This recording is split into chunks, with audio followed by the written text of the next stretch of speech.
Saúde a igreja com a graça e a paz do nosso Senhor Jesus Cristo. Não sei se os irmãos já pararam para pensar por que a gente fala graça e paz, e não só paz. A gente fala graça e paz porque sem graça não há paz. Por isso que nós costumamos nos saudar dessa maneira. Sou obrigado a confessar um pecado aqui para os irmãos hoje, que eu caí naquilo que eu mesmo tenho buscado estimular a igreja. Na correria da manhã, eu separei minha Bíblia e na hora de pegar eu esqueci.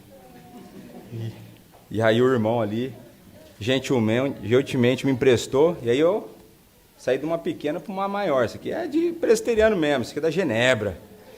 Qualquer Bíblia, assim. Mas convido os irmãos, então, a abrirem a Sagrada Escritura, a cópia da Sagrada Escritura, na carta de Paulo à igreja em Filipe, Filipenses 4, texto conhecido demais. Filipenses. Então, ótimo, porque agora vocês vão ter que ler na Bíblia mesmo. Filipenses 4, de 4 a 9.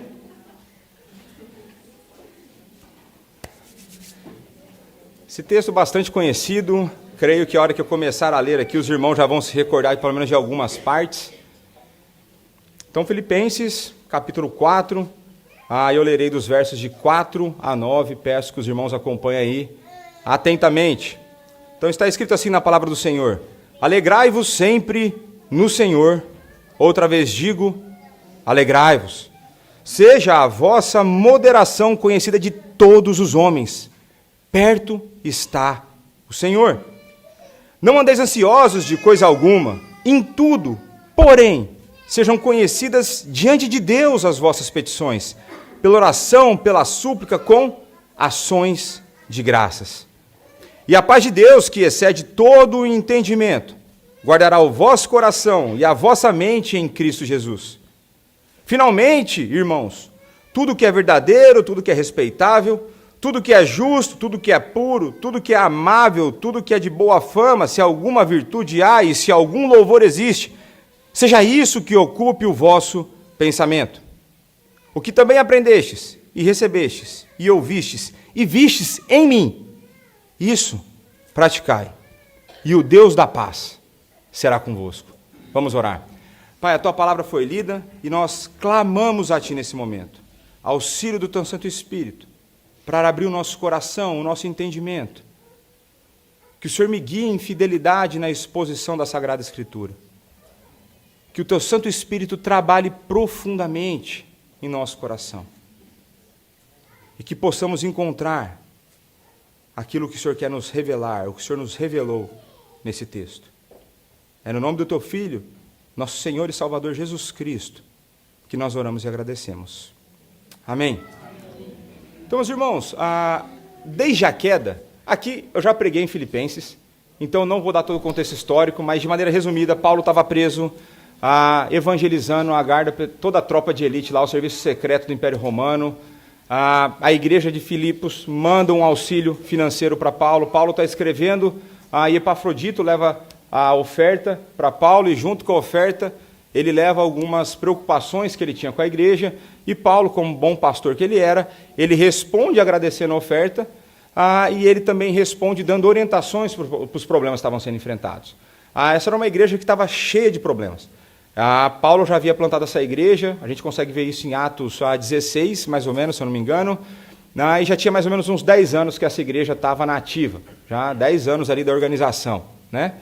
Para vocês terem uma ideia, Pedras Vivas entrou no 2º ano de organização. Então Paulo já viu uma igreja com divisões internas, uma igreja com falso ensino, e coisas desse tipo acontecendo, e Paulo então vai ao encontro das necessidades e envia essa carta. Então, contexto geral, para vocês entenderem, tenham sempre na mente, Paulo estava preso, prisão não é igual a de hoje, tinha que pagar. Isso é uma coisa boa, ele tinha que pagar a própria prisão, estava preso e tinha que pagar a renda. Né? O senhorio devia gostar disso. E ele também estava caminhando já para a sua morte. Paulo já tinha noção disso, de que a morte dele não estava tão distante. É esse homem que está escrevendo a carta a uma igreja, e carta essa conhecida como a Carta da Alegria. Veja como o contexto é importante. A gente tem um preso, pensando na sua pena de morte, talvez, escrevendo como ser feliz no Senhor, como ser alegre no Senhor, né? Então agora vamos entrar aqui para a pregação propriamente dita. Desde a queda, né, então desde Gênesis 3, existe um conflito, um convívio entre duas linhagens. Gênesis 3,15, proto-evangelho, a primeira promessa de que nosso Senhor viria à terra, Deus fala a Adão e Eva que existiria duas linhagens, dois tipos de pessoa que sairiam deles. Uma, linhagem santa, e a outra, a linhagem não santa.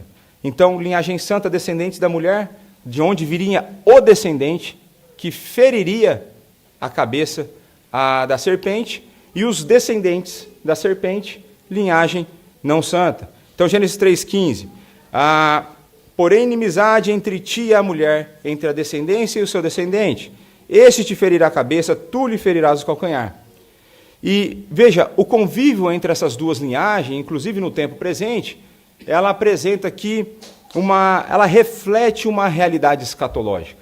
Ela reflete uma realidade das coisas futuras, das coisas virão, quando Cristo vier e derrotar definitivamente a serpente. O convívio entre os crentes e descrentes acontece nesse palco e reflete essa realidade. São duas formas de se relacionar com Deus, que trazem consequências para o mundo caído. Uma das formas é fundamentada na graça divina e possui o amor como a sua característica principal. A outra é fundamentada na rebelião contra Deus e possui o ódio como a sua principal marca. Uma preza pela verdade, que conduz à vida, e a outra preza pela ilusão, pela mentira, que conduz à morte. Vamos voltar para Gênesis 3. Gênesis 3:4. Então a serpente disse à mulher: é certo que não morrereis. Ora, a mentira aqui, a ilusão. Porque Deus sabe que no dia que dele comerdes, se vos abrirão os olhos, e como Deus sereis conhecedores do bem e do mal. Vendo a mulher que a árvore era boa para se comer, agradável aos olhos, e árvore desejável para dar entendimento, tomou-lhe do fruto e comeu, e também deu ao marido, e ele comeu. Abriram-se então os olhos de ambos, e percebendo que estavam nus, cozeram folhas de figueira, e fizeram cintas para si. Enquanto a vida proveniente da verdade é vista no agir gracioso de Deus indo ao encontro de Adão e Eva, a morte resultante dessa mentira fica evidente tanto no sacrifício feito por Deus para criar vestimentas para Adão e Eva, mas também no homicídio cometido em Gênesis 4, quando Caim assassina o seu irmão Abel. A mentira conduz à morte, e não só essa morte, a morte espiritual. Então, desde Gênesis 3 até os nossos dias, nós podemos afirmar que existem dois estilos de vida, dois jeitos de se viver. Um que parte da verdade e o outro que parte da mentira. Existem duas formas, basicamente, duas formas de se enxergar o mundo. Existem duas formas de se desejar as coisas. Existem dois estilos de vida antagonistas entre si que surgem. Dois estilos de vida que conduzirão a vidas distintas, mas ambas cheias de absurdos. Tanto a vida baseada na verdade, quanto a vida baseada na mentira, são cheias de absurdos. E hoje o que eu quero tratar com vocês são os absurdos do Evangelho, numa época de absurdos. Os absurdos do Evangelho, numa época de absurdos. E o primeiro absurdo é o absurdo da alegria. Então, verso 4, alegrai-vos sempre no Senhor, outra vez digo, alegrai-vos. Vivemos numa época na qual quase qualquer tipo de comportamento moral é aceito. Nós vivemos numa época que basicamente não existe mais freio moral. Um dos grandes lemas da nossa sociedade é: se te faz feliz, faça. Porque o importante é ser feliz. Poucos limites são impostos e muito estímulo é dado. A busca pela felicidade virou moda, se tornou o objetivo principal da vida das pessoas, se tornou uma obsessão. De acordo com Carl Trueman, na nossa época existe uma ênfase na autoridade dos sentimentos e a centralidade do desejo sexual para que esses sentimentos sejam satisfeitos e a minha alegria seja possível. Contudo, entretanto, todavia, aquilo que tem sido prometido, a alegria e a felicidade a partir de uma vida sem limites, não tem sido entregue. Então, no Uber Eats da vida, a pessoa pede um prato e está chegando outro. E a felicidade que é prometida, de acordo com a Organização Mundial da Saúde, não tem sido entregue. Então, a organização, aí você pode gostar dela ou não, é outra história, mas a OMS afirma que em todo o mundo, estima-se que mais de 300 milhões de pessoas, de todas as idades, sofram com a depressão. A depressão é a principal causa de incapacidade em todo o mundo e contribui de forma importante para a carga global de doenças. Nunca existiu na história uma época com tanta liberdade, com tanta riqueza, e nunca existiu na história uma época tão deprimida. Apesar das suas lindas promessas, o máximo que o mundo consegue oferecer é uma mentira com uma excelente fantasia. Aqueles que estão mais próximos de mim sabem que eu falo que o diabo nunca vai aparecer com chifre e rabo para você. Ele vai aparecer de uma forma bonita naquilo que te tenta. Assim como foi com a serpente, a promessa fundamentada na mentira tem conduzido as pessoas ao absurdo da tristeza, o absurdo da depressão. Agora, ao olharmos para as verdades apresentadas nessa carta, somos levados a confrontar as mentiras nas quais temos crido. A carta aos Filipenses é conhecida por ser a carta da alegria, mesmo tendo sido escrita da prisão.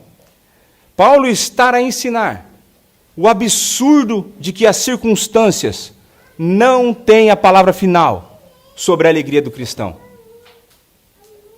Pode parecer incoerente ou até mesmo absurda a exortação que Paulo faz. Ele fala, alegrai-vos no Senhor, outra vez digo, alegrai-vos. Existe uma repetição, existe uma ênfase nesse comando. E é imperativo aqui, é ordem. Agora a pergunta a ser feita é, como eu posso então me alegrar numa vida em que as circunstâncias ao meu redor são terríveis? As circunstâncias econômicas de guerra ou as minhas circunstâncias pessoais? Eu posso ter sido abandonado pela minha família, eu posso ter sido espancado pelos meus pais, eu posso ter sido abusado, eu posso ter sido isso, eu posso ter sido aquilo. Como ser feliz diante de tanto sofrimento que existe no mundo? Essa é a pergunta a ser feita. E Paulo, sendo um prisioneiro prestes a encarar a sua morte, nos ensina que é possível ser alegre em meio às piores dificuldades da vida. Porque ele experimentava essa alegria. Não existe postura cristã de obediência diante de Deus no mundo que não seja a alegria. Nós não temos outra opção a não ser sermos alegres. E veja, não estou falando aqui de você ser o tipo de pessoa que está sorrindo para tudo. Alegria não é sinônimo de estar com um sorriso na cara. Alegria está fundamentada num coração que tem contentamento com as circunstâncias, porque crê num Deus soberano que sabe o que é melhor para mim. Então nós não somos bobos da corte para ficar rindo para todo mundo o tempo todo. Não é isso que Paulo está dizendo. Agora Paulo nos mostra, e mostrou para a igreja em Filipos, que nem as circunstâncias deles, e nem mesmo as circunstâncias da igreja, como divisão interna, falsos ensinos, perseguições, eram suficientes, ou eram a desculpa suficiente para justificar que a alegria cristã fosse apagada. E aqui o que Paulo está a dizer não é de uma alegria superficial, mas de uma alegria profunda, porque a alegria não depende da mudança das circunstâncias, ela depende daquele que não muda. A nossa alegria não depende das circunstâncias, da mudança das circunstâncias, ela depende daquele que é imutável. E sendo imutável, ele permanece fiel, ele permanece amoroso, e ele permanece sendo socorro bem presente em tempo de tribulação. Alegrem-se no Senhor. É no Senhor, não é nas circunstâncias, não é no carro novo, não é na promoção, não é no seu relacionamento, não é no seu filho, não é no seu marido, não é nos seus amigos, é no Senhor. Um comentarista diz que, no entanto, qualquer que seja o apelo aqui à alegria, ele é feito com a percepção ou a percepção de que a fé de um cristão é no Senhor. É o que torna esse apelo significativo, especialmente quando se deparam com situações que conduzem à tristeza e marcada por dificuldades, mágoas e provações. Diante desse fato, fica claro que as circunstâncias, e aí terminou a citação, diante desse fato, fica claro que as circunstâncias sozinhas não determinam a condição do coração e da mente daqueles que foram feitos nova criação. Eis que tudo se fez novo. Aqueles que estão em Cristo têm a sua vida transformada por completo, de dentro para fora. Em Cristo, tudo se faz novo. E nele podemos encontrar alegria para enfrentar o tempo presente e para superar as marcas profundas, dolorosas da nossa alma. Marcas que muitas vezes foram colocadas na nossa alma no tempo passado. Um cristão verdadeiro pode se alegrar mesmo quando ao seu redor só existe desastre. A alegria é um fruto do Espírito Santo. Espírito esse que habita naquele que foi feito nova criatura. Temos na salvação motivo suficiente para sermos alegres. Temos na salvação motivo suficiente para enfrentar essa vida no mundo caído. E nós veremos no verso 8 que existe uma forma de nós prepararmos o nosso coração, a colocarmos no nosso coração essa disposição para a alegria. Na época do absurdo da tristeza, da depressão, o Evangelho nos presenteia com o absurdo da alegria. E um exemplo que eu sempre gosto de dar, quando eu falo dessa questão da alegria em meio às dificuldades, são dos nossos irmãos ali do 1º, 2º, 3º, 4º século, irmãos que foram perseguidos e assassinados por conta da sua fé. E existem relatos de que, muitas vezes, o Coliseu lotado, os nossos irmãos indo para serem sacrificados, e o absurdo para a plateia é que existia um sorriso no rosto de cada um deles. Eles estavam sendo considerados dignos de sofrer, de morrer, pelo nome de Jesus Cristo. Quando nós olhamos homens como Policarpo de Esmirna, discípulo de João, que foi discípulo de Cristo, provavelmente o primeiro crente que a gente tem relato que já nasceu num lar cristão dentro de uma igreja cristã. Na altura dos seus 86 anos, no corredor para enfrentar a morte, o governador chega nele, fala: Policarpo, você está velhote, se poupa dessa, nega o ateísmo. E ele diz: eu nego, porque ser cristão na época era ser considerado ateu, porque você não adorava o imperador que era tido como Deus. E ele fala: eu nego o ateísmo, e eu nego todos vocês ateus da plateia. 86 anos, o velhote. Aí o governador falou assim: acho que ele não entendeu a minha proposta. Vou o seguinte, se você negar a sua fé, eu não vou te matar. E ele vai dizer: como posso eu negar o meu Salvador, que durante 86 anos só tem me feito bem, nunca me fez o mal? E ele vai e morre na alegria dos seus 86 anos. Mas após o absurdo da alegria, o Evangelho vai apresentar o absurdo da moderação. Numa sociedade egoísta, completamente autocentrada, pessoas são levadas a crer que estão propagando o amor enquanto assassinam pessoas. Pessoas que clamam por direito de fazer escolhas centradas por motivos egoístas, porque não querem arcar com as consequências dos seus próprios atos, ao ponto de defenderem assassinato de pessoas não nascidas e gritarem de maneira egoísta: meu corpo, minhas regras, criança não é mãe. Vendem o ódio fantasiado de amor. Assim como a serpente propõe a liberdade escravizando os seus adeptos e oferecendo o absurdo dos meus direitos. Nessa sociedade, nós somos desafiados por Paulo a fazer conhecida diante de todos os homens a nossa moderação. E essa palavra moderação aqui, ela é uma palavra de difícil tradução. Ela é tão difícil de tradução que praticamente todas as versões usam uma forma diferente, porque ela significa muita coisa. E eu vou falar algumas das características que são associadas a essa palavra, conhecida como moderação. Então, no Novo Testamento, segundo o comentarista, essa palavra moderação faz companhia às palavras como pacífico, bom, puro, amante da paz, rico em misericórdia.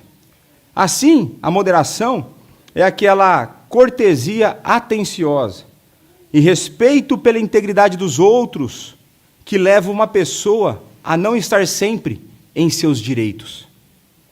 É uma característica preeminente no caráter de Jesus Cristo. A verdadeira alegria cristã não está na disposição de olhar para si, não é se concentrar nas suas próprias necessidades, mas na necessidade dos outros. Não podemos ser felizes sem nos esforçarmos para sermos bênção na vida das outras pessoas. William Hendrickson vai dizer que a lição que Paulo nos ensina é que a verdadeira bem-aventurança não pode ser alcançada pela pessoa que rigorosamente insiste em seus direitos pessoais. Cristão é aquele que crê.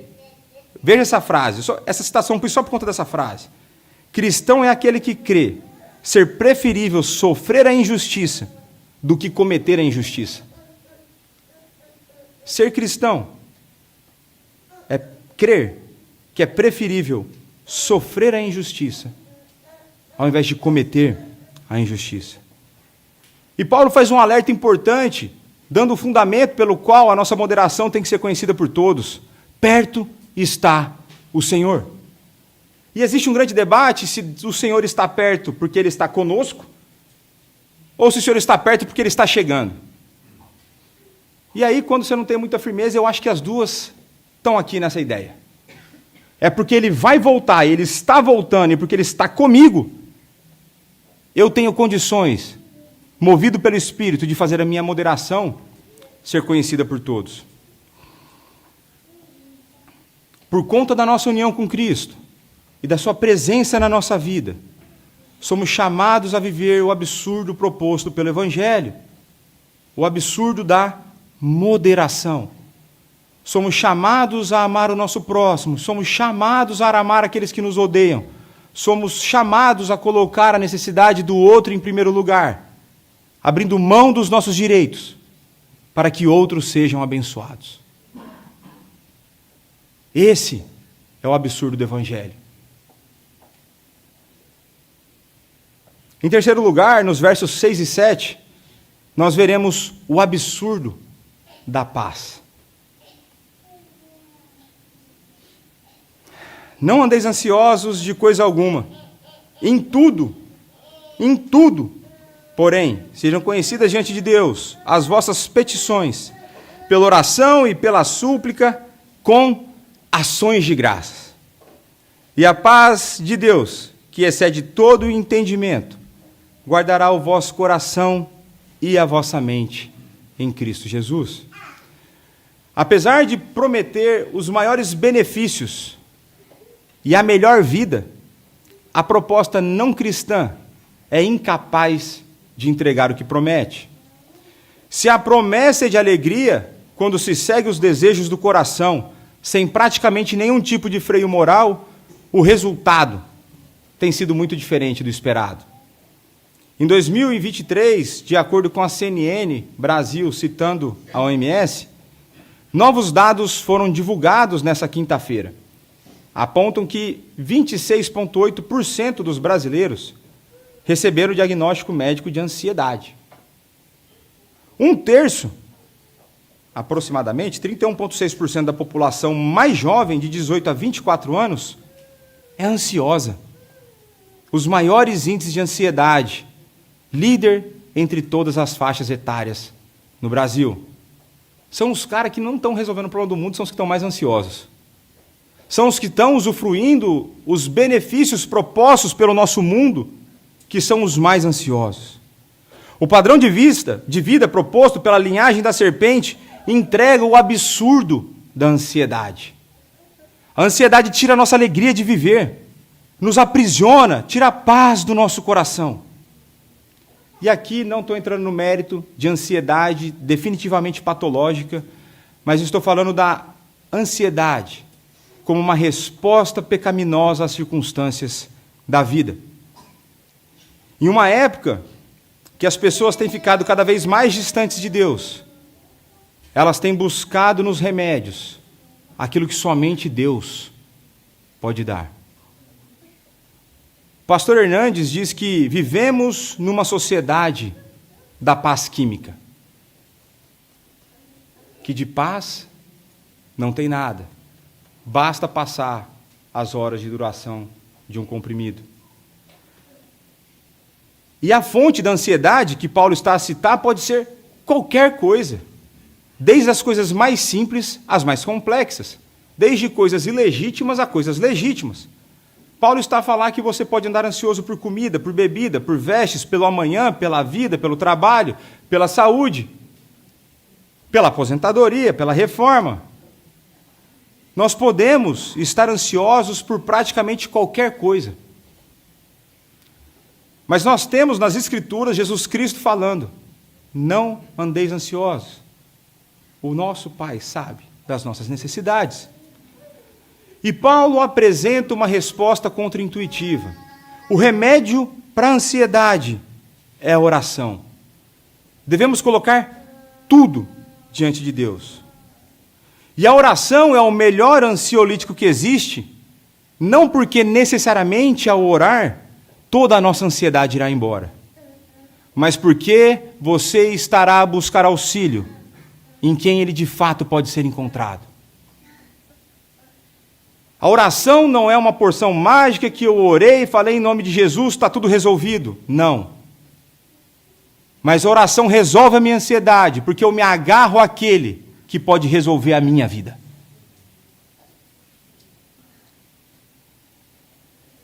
E é por isso que o mundo anda ansioso. Eles não têm acesso ao Pai, mas nós temos, porque Cristo conquista o acesso direto ao Pai para nós. Porque Cristo sabe das nossas ansiedades, das nossas dificuldades, e Ele está à destra de Deus, intercedendo por nós. E aí a pergunta, a reflexão óbvia, que quem me conhece já um pouquinho sabe que eu vou fazer. Será que é só o mundo que tem andado ansioso? Ou será que os seguidores de Cristo também? Eu quero que você responda essa pergunta honestamente no seu coração. Como tem andado a sua vida de oração e a sua vida de ansiedade? A maneira como Paulo apresenta a vida de oração, a oração em si, ele está apresentando a importância de uma vida de oração no nosso dia a dia. Enquanto muito se debate sobre a oração e a vontade divina, poucos se apropriam dos benefícios que são prometidos na palavra. A gente pode debater se a oração muda ou não a vontade de Deus, mas quantos estão se apropriando da promessa de que na oração a nossa ansiedade será removida? Por que a gente quer descobrir ou debater coisas que são secundárias se aquilo que é primário eu não estou usufruindo? De fato, nós não precisamos andar ansiosos, pois Deus conhece a nossa necessidade, nós devemos lançar nele as nossas ansiedades, pois ele tem cuidado de vós. Ao mesmo tempo, colocar os problemas diante de Deus em oração não significa ser apático na vida cristã. É colocar diante de Deus e partir para a guerra. É colocar diante de Deus e levantar da cama e vamos para cima resolver o problema. Se o problema é desemprego, vamos entregar currículo. Se o problema é relacionamentos, vamos pedir perdão e vamos perdoar. Se o problema é não estou achando emprego porque eu não tenho um bom currículo, vamos estudar para arrumar esse negócio. Cristianismo não é chamado à apatia. E agora Paulo ensina mais uma, completamente contraintuitiva, que as vossas, vou até ler aqui, se está perfeito aqui, as vossas petições, né? Então, porém, sejam conhecidas diante de Deus as vossas petições, pela oração e pela súplica com ações de graça. E é gratidão no meio do sofrimento? É. E é um coração grato que vai evitar com que a gente seja murmurador.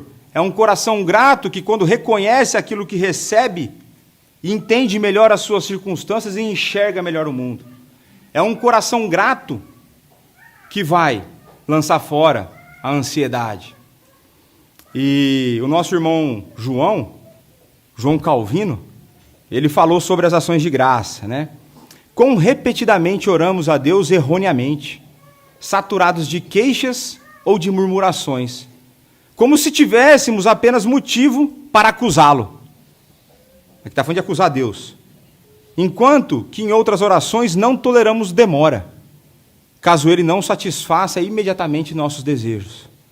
Paulo, por essa conta, anexa ações de graças às orações.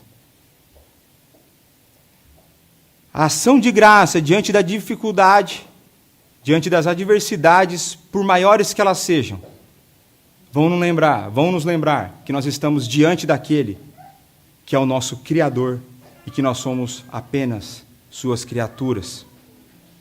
Ainda que filhos, mas criaturas. E aí, a consequência está no texto e a paz de Deus, que excede todo o entendimento, guardará o coração e a mente de vocês em Cristo Jesus. Se a alegria reina no coração, verso 4, se a demonstração da nossa moderação é constante, se há oração, a paz é consequência. Essa é a ideia, e assim, a consequência de que faça isso e você recebe. E aqui eu creio ser importante, existem dois tipos de paz falado na Bíblia. A paz com Deus e a paz de Deus. A paz com Deus é aquela que Jesus Cristo resolve por nós. É aquela em que nós éramos inimigos e passamos então a ser amigos de Deus. Com inimigo para amigo, para filho. Portanto, todo crente em Cristo Jesus possui paz com Deus. Mas aqui, a paz do texto é a paz de Deus, a paz que tem Deus como a sua origem. E essa paz é a paz que excede todo o entendimento. E aqui, para a gente ter uma noção do que é isso, é quando você está tranquilo com as piores circunstâncias ao seu redor.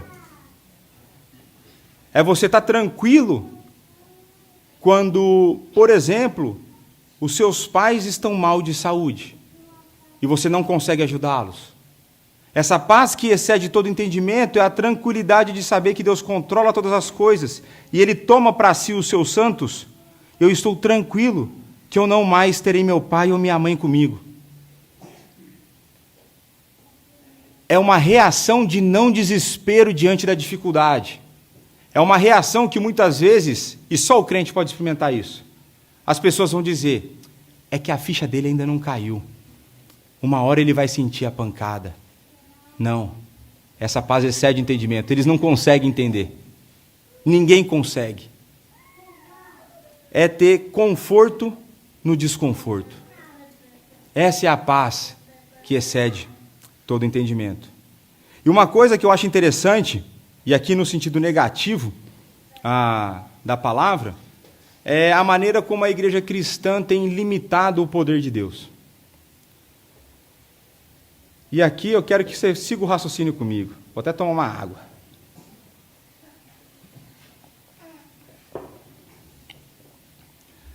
Os crentes da igreja hoje creem, muitos creem, nem todos, mas muitos creem, que Deus abriu o Mar Vermelho para o povo atravessar em terra seca, fugindo do Egito. Muitos creem que Jesus andou por sobre as águas, porque ele andou. Muitos creem que Jesus disse ao vento, sossega, e ele para. Muitos creem que Jesus Cristo ressuscitou Lázaro. Muitos creem que Jesus, e ele de fato foi, ressurreto, e foi assunto aos céus e está reinando soberanamente, mas são incapazes de crer que ele pode dar a paz que excede todo entendimento. A gente crê nos grandes milagres espetaculares que são relatados nas Escrituras, mas nós somos incapazes de crer que Deus trabalha no nosso coração. E aí a alternativa que me resta, eu não sei como que é aqui em Portugal, no Brasil é o tarja preta. Veja, eu não estou falando de novo de patologia real. Eu estou falando de resposta pecaminosa às circunstâncias da vida. Nós cremos nos absurdos dos milagres.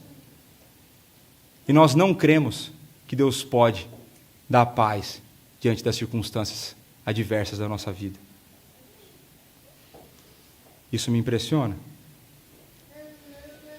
E mais uma vez, o que o texto faz é uma promessa. Faça e receba. Coloque diante de Deus de maneira singela, genuína, pela mediação de Jesus Cristo, e receba essa paz. Às vezes, vai ser aos poucos.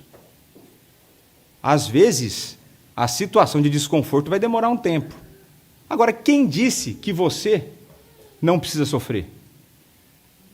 Quem disse que a gente foi chamado para ser feliz de maneira primária? Esse é o objetivo da nossa vida. Quem disse? Da onde que você, que vive fazendo coisa errada, tirou que o negócio é ser feliz? E eu não estou falando que ser feliz é ruim. E eu não estou falando que eu não queira ser feliz. Eu estou falando que esse não deve ser o meu primeiro objetivo de vida. É na busca da felicidade que as pessoas vivem na tristeza.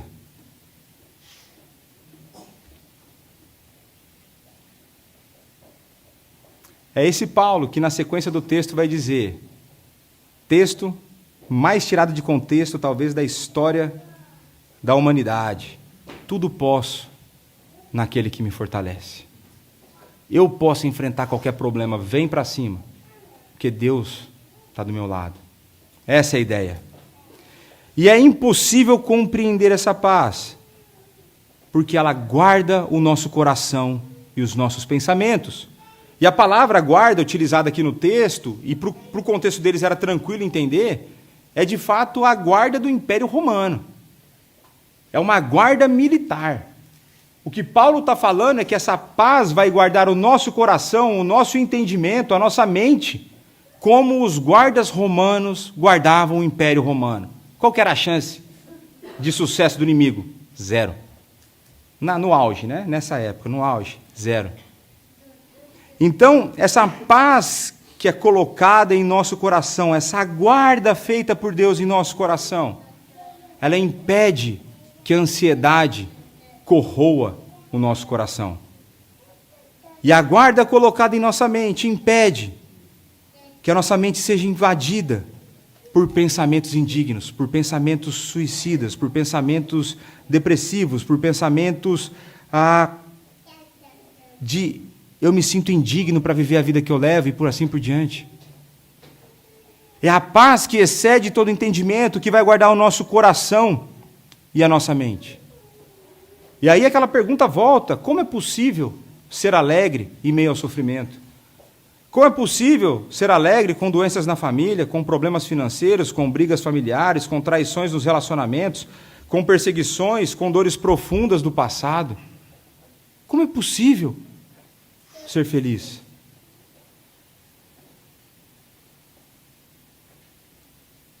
Nós não devemos nos concentrar e nem nos deixar dominar pelas circunstâncias, porque a nossa alegria está naquele que levou tudo isso na cruz em meu lugar e em seu lugar. Nós temos acesso ao recurso mais precioso do mundo, que todos procuram e só aqueles que receberão a graça encontram. Enquanto o mundo oferece o absurdo da ansiedade, o Evangelho apresenta o absurdo da paz em qualquer circunstância. E no verso 8 nós vamos ver o absurdo da ocupação mental. Então vamos lá. Finalmente, irmãos, tudo que é verdadeiro, tudo que é respeitável, tudo que é justo, tudo que é puro, tudo que é amável, tudo que é de boa fama, se alguma virtude há e se algum louvor existe, seja isso que ocupe o vosso pensamento. Eu creio que não é difícil para nós olharmos para a nossa sociedade e perceber que o entretenimento tem exercido um grande papel.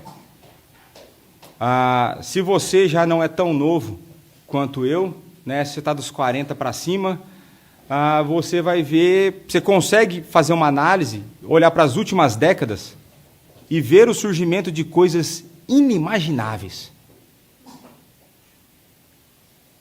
Seja as plataformas de streaming.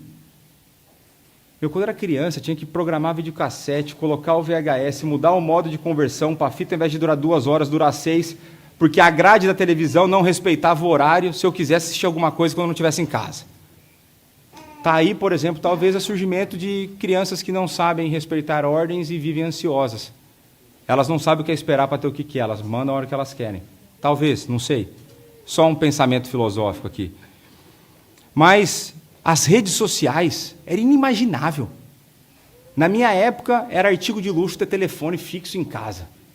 Tinha que ganhar um leilão, tinha sorteio. Era um negócio surreal. Era tão pouco que você sabia o telefone de todo mundo que importava. De cabeça, não tinha agenda. Eu lembro até hoje o telefone da minha avó, por exemplo. E smartphone.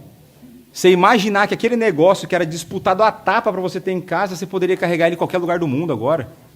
E que agora, além de carregar em qualquer lugar do mundo, você consegue encher a paciência das outras pessoas que estão em qualquer lugar do mundo. Não é? Computador portátil, videogame cada vez mais sofisticado. Eu era viciado em videogame. Mas quando eu olho para os videogames hoje, foi ainda bem que não tinha na minha época. Ainda bem que não tinha, senão eu não ia sair da frente da televisão. Se com o Mega Drive eu ficava o domingo inteiro na televisão, imagina com o PlayStation 5.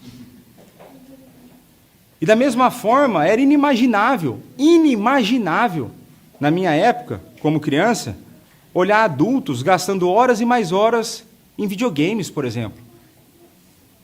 Quando eu penso, quando que meu pai tinha 40 anos, na minha cabeça ele era um dos caras mais velhos do mundo. A minha idade hoje, acho que estou no ápice. Era inimaginável que uma pessoa poderia viver ganhando dinheiro jogando videogame. Jogando pôquer. Legalizado o pôquer nos Estados Unidos, lá você pode ser inimaginável essas loucuras. O surgimento. Se você não tinha rede social, quando você imaginar que uma pessoa que não tem nada para agregar na sua vida ser uma digital influencer? Faz porcaria no mundo, mas quer te ensinar como viver. As vidas perfeitas do Instagram. Por inconcebível isso. Inconcebível. E essas formas e essas coisas têm ganhado adeptos e mais adeptos que estão a fugir da dura realidade de um mundo caído. As pessoas caem nessa armadilha, porque o mundo lá fora é duro. Muitos estão a fugir das consequências das escolhas que foram feitas ao longo da vida. Diante dos terríveis resultados entregues pela vida, fundamentada na mentira, a fuga da realidade parece ser a melhor alternativa. Ao invés de eu olhar que eu sou incompetente porque eu nunca ouvi meus pais e eu nunca estudei, é melhor eu ficar no videogame onde eu sou bom no FIFA. Por exemplo. Essa é uma fuga.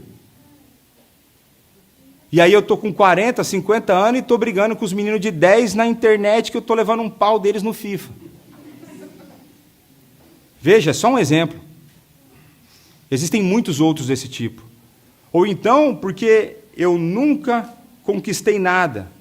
Eu fico entrando no Instagram e vendo as influencers, e invejando o que elas têm, e enchendo a paciência do meu marido ou da minha esposa, para que nós também tenhamos a pseudo-vida perfeita. A oferta da serpente é o absurdo do esvaziamento mental. Pessoas cada vez mais cheias de séries, e isso é um alerta para mim, pessoas mais cheias de filmes, de reels. Por isso que eu desinstalei Instagram e Facebook do meu celular, que eu tenha pronto, se eu começo a ver o vídeo, eu não paro, porque as pequenas doses de dopamina me distraem da realidade. E cada vez menos cheias de conhecimento de Deus e da realidade. Diante das adversidades enfrentadas pelos filipenses, Paulo convoca para ocuparem as mentes deles com coisas boas. Estou a falar do próprio exemplo de Paulo, que ocupava a sua mente com as coisas boas que aconteciam nas dificuldades. Quando ele estava preso, ele viu o serviço secreto do Império Romano sendo convertido. Quando ele passava por planos e mais planos, de ser assassinado, e disso e daquilo, e parou numa ilha, foi mordido por uma cobra, e as pessoas o adoram, e ele rejeita e apresenta a pessoa de Cristo. Paulo ocupa a mente dele, ao invés das coisas horríveis das circunstâncias. Ele se apega naquilo que é bom. E eu acho que o grande desafio para nós como igreja, e eu nem vou fazer essa pergunta para a gente não ficar triste, né? Conversei com o conselho sobre isso. Eu creio que a gente se surpreenderia com a quantidade de pessoas aqui na igreja que não tem uma vida devocional frequente. Eu não estou falando imbatível todos os dias, não, mas frequente. Se nós não estamos ávidos, desejosos de ler a palavra de Deus, eu vou querer o que esse mundo? Se eu não tenho a vontade de conhecer aquele que me criou e que me salvou, o que isso diz de mim? O que isso diz da minha fé?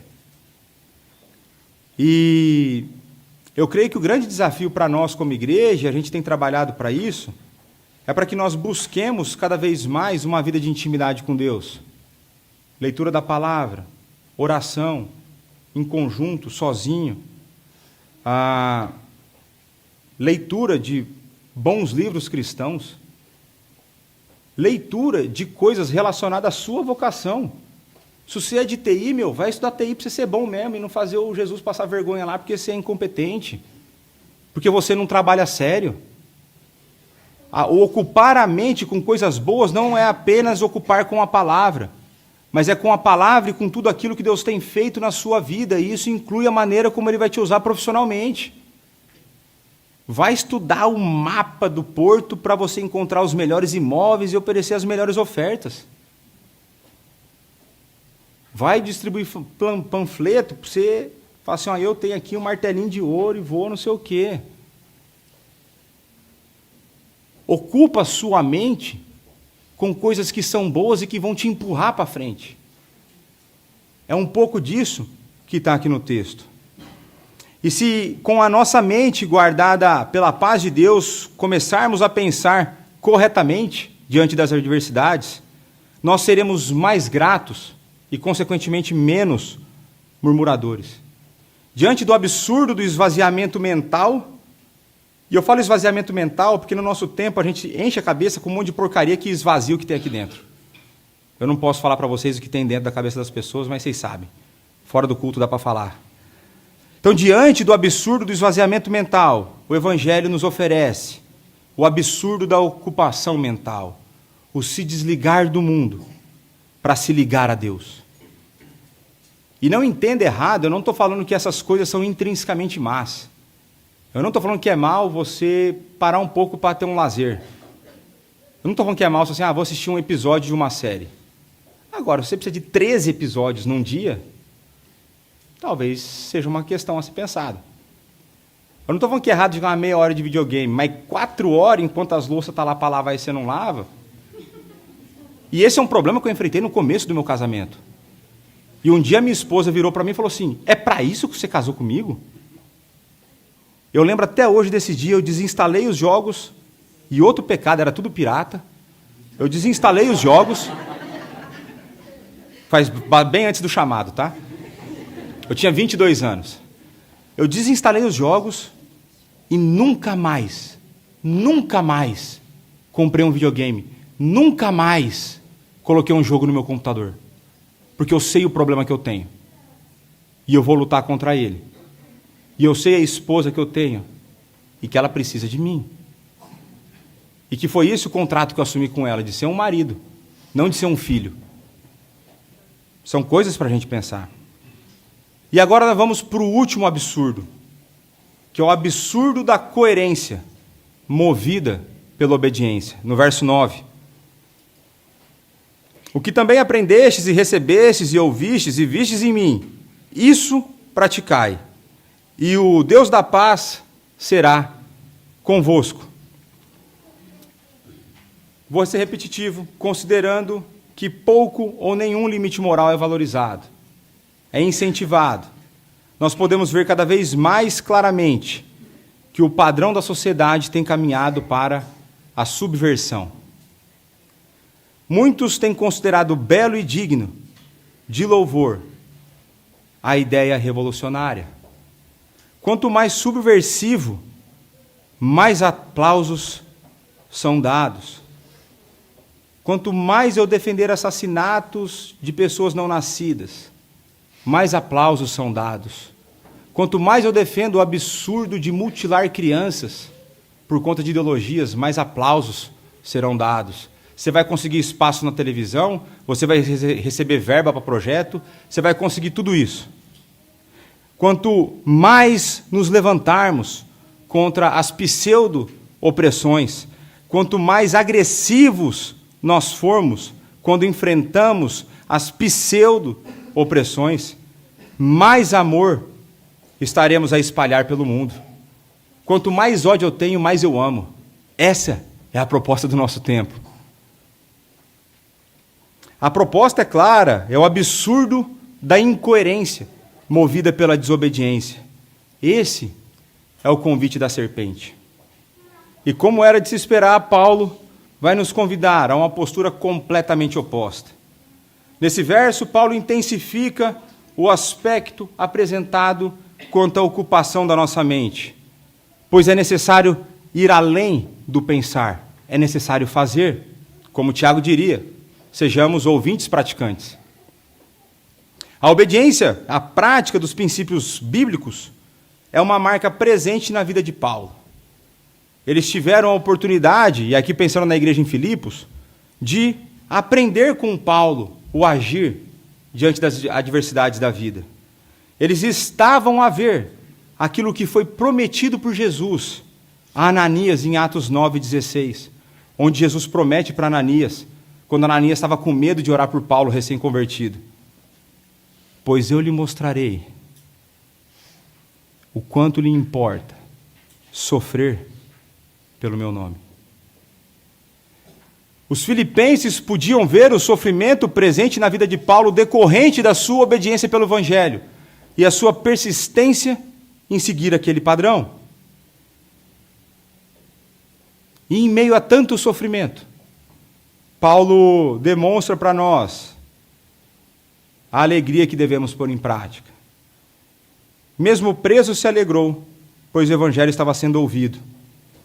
Os filipenses haviam se juntado a ele nessa dificuldade com o seu apoio financeiro.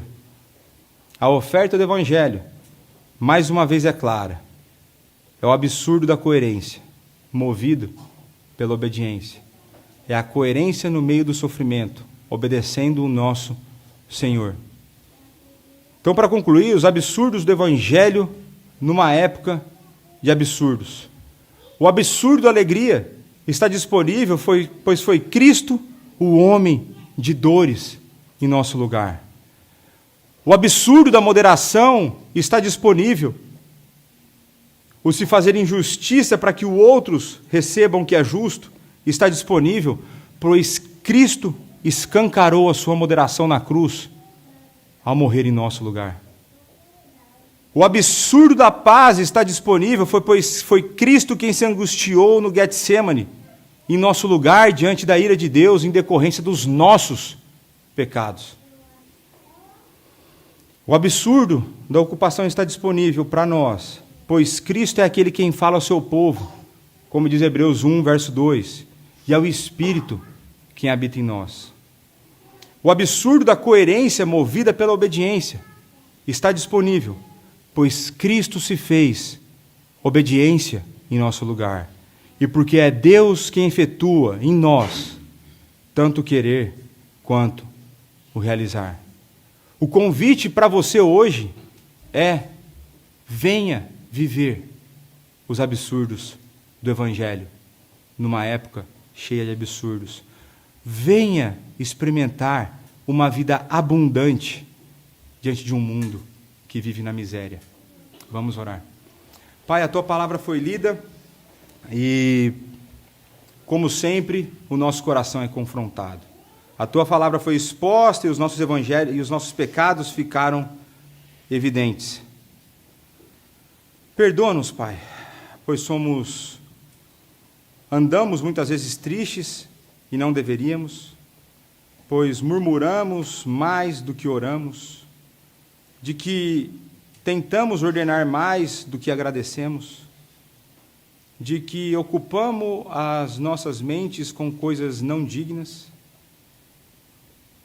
e que vivemos muitas vezes uma vida relaxada. Tem misericórdia de nós, Senhor. Sem o Teu auxílio, sem o auxílio do Teu Santo Espírito, nós continuaremos a levar essa vida. Mas o nosso desejo como igreja é: transforma o nosso coração. Dá-nos um coração grato e alegre. Dá-nos um coração que ama o próximo e está preocupado com as suas necessidades e não só com as nossas. Dá-nos um coração que coloca diante de Ti as nossas dificuldades, aquilo que nos leva à ansiedade. Dá-nos um coração que descansa em Ti. Dá-nos da Tua paz que excede todo o entendimento. Nós queremos viver isso. Age sobrenaturalmente em nosso coração, guarda a nossa mente. Ajuda-nos a criar uma rotina para Te conhecer mais e melhor, através da Tua palavra, através da oração, através de boas leituras. E dá-nos uma vida que ama a Tua santidade e por isso buscará viver de maneira santa. Ajuda-nos na nossa fraqueza. É no nome do Teu Filho, nosso Senhor Salvador, aquele que faz com que tudo isso seja possível, que nós oramos, clamamos a Ti. Amém.